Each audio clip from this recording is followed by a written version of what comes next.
Senator Tommy Tuberville wants to be the next governor of Alabama, but here's the problem. The evidence keeps pointing to one simple fact. He doesn't live in Alabama. So let's start with what came out of his own mouth before he ever ran for office, because Tuberville sat down with ESPN in 2017 and described his post-coaching life as a fresh start on the Florida Gulf Coast. 6 months ago, after 40 years of coaching football, I hung up my whistle and moved to Santa Rosa Beach, Florida with the white sands and the blue water.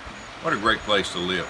He's never corrected that statement, and he's never clarified it, and the financial paper trail that he's left behind ever since has only made that picture clearer. Tuberville owns a multi-million-dollar beachfront property in Santa Rosa Beach, Florida, and court documents from a real estate deal several years ago identify it as his primary residence. The Auburn house that he waves around as his Alabama residency proof isn't even in his own name. His wife and his son own it, and they bought it around the same time that his son was finishing up at Auburn, which should tell you everything that you need to know about why that address exists.